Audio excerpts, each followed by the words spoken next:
Hey guys, it's Bryant with I Have Comic Issues, and today I'm going to participate in the tag videos that are going on with the comic book community that were started by, this was started by Alex the Comic Hoarder and the Comic Holics YouTube channels. They're tasking the comic book community on YouTube to post their or share a video talking about the five books or five comic books in your collection that mean the most to you. And I got my five right here that I want to share with y'all. And I hope you enjoy. But let me say again, that I'm Bryant with I Have Comic Issues. And I know that you have comic issues also, and that's why you're watching this video, because you like comic books.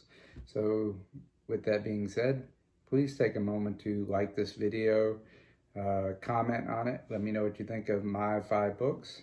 Also subscribe if you haven't already done that. That'd be great. I would greatly appreciate that. And please go and check out Alex the Comic Hoarder and the Comic Holics YouTube channels. I'll have the links here so you can check those out, but please check them out. And with all that being said, let me show you my first couple books. These are fairly these are valuable books as far as I'm concerned, but I'll explain to you why they mean a good bit to me. And let's get started. The first one I'm going to show you is one. I've always been a huge Star Wars fan. I don't know if you can see it from there. I got the Star Wars sign there. And then in the case, back in the corner, are the set of the 1977 Star Wars figures. My wife got those for me for Christmas a couple of years ago. So, like I said, really big Star Wars fan. And the first book I want to share is Star Wars issue number 1 from 1977. This is one that was actually given to me by my cousin when he found out that I had gotten into comics. So he gave me a portion of his collection, and this was one of the books that was in that collection. So thank you, Tommy, for this comic book. It means a lot to me. All right, so yep, Star Wars issue number 1. And the next book we got here, I'll show it to you in just a second.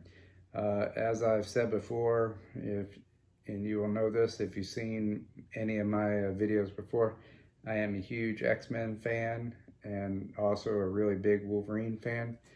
And this was another comic book that my cousin Tommy gave me back when I was younger. And this was Uncanny X-Men issue 133.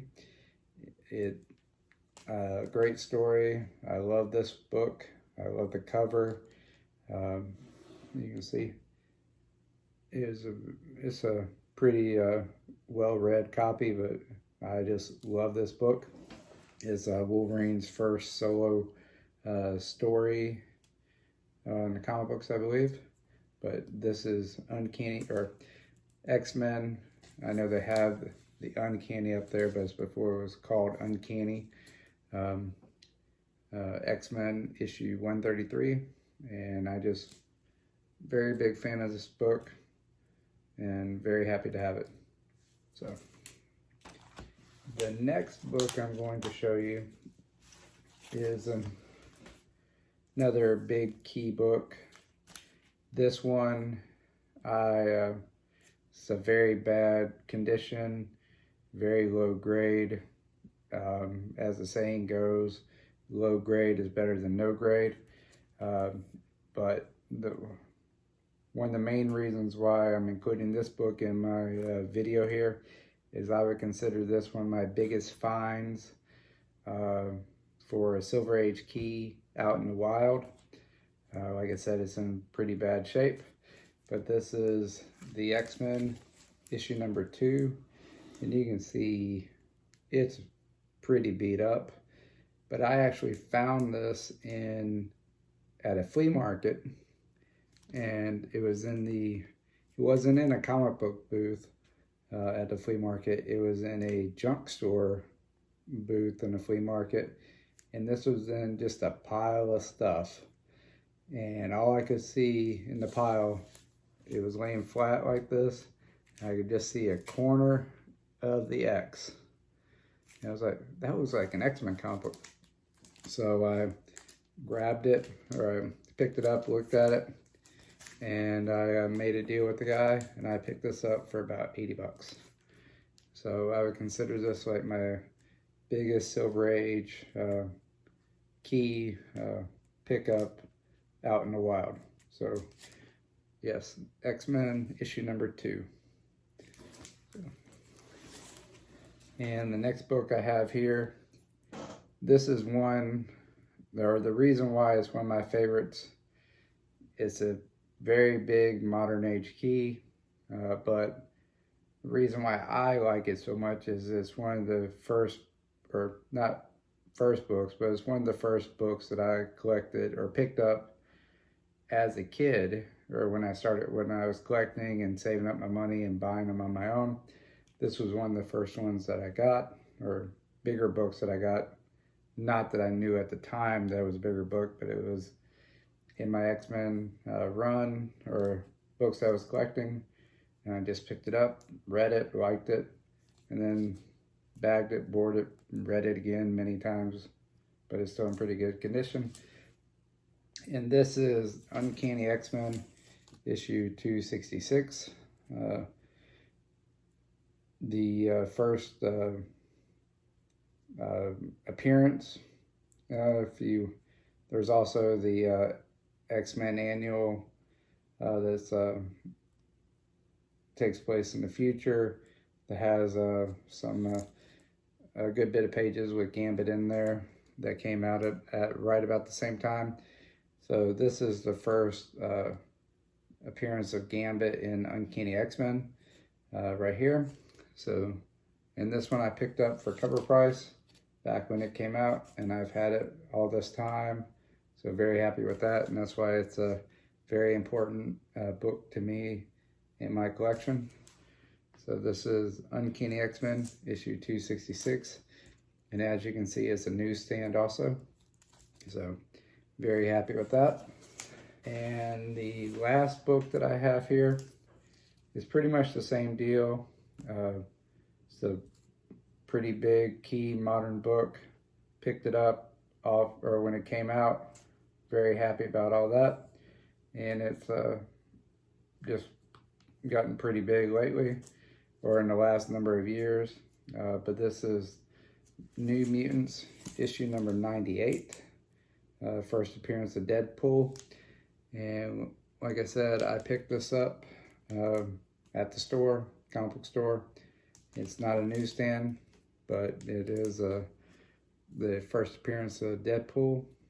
So it's a red copy, but I did take pretty good care of it, but I was still learning at the time, so it does have a couple of spine ticks, and it's got a little bent corner down here. I don't know if you can see that, but still very nice presenting copy. Very happy with that. But like I said, first appearance of Deadpool that I picked up for cover price of $1. Very happy about that. So once again, these are the 5 books that are, right now I would call them some of my most important books in my collection. New Mutants 98, Uncanny X-Men 266, X-Men issue number 2, and this was the first appearance of the Vanisher and the second appearance of the X-Men team. And then got X-Men issue 133, first solo story for Wolverine. And then we got Star Wars issue number 1. So very happy with all those. And like I said, this was my tag video for the 5 books that are the most important to me in my collection, and the three YouTube creators that I would like to tag to get them to make their own video. First off, I would like to tag 22_comics. He's got a really good channel, a lot of fun. He's also on a podcast with a couple other guys that releases on Monday called Comically Comics. You should check that out. It's a lot of fun, very entertaining. Second creator I'd like to tag would be Long Box Love Affair. Great channel, a lot of fun, does a lot of great unboxings and CGC unboxings, which those are a lot of fun. He has quite a collection, so you should go check that out. And then the last person I want to tag is Bronzeville Comics, and that's Bronzeville_comics. Jim, great guy, makes a lot of great videos on YouTube. He also sells a lot of good comics on Whatnot on Monday nights, so you should go check that out. But yeah, those are the 3 guys that I would like to tag so they can make their own video. 22 Comics, Long Box Love Affair, and Bronzeville Comics. And once again, I would like to thank Alex the Comic Hoarder and Comicholics for making this tag challenge that we got going on right now.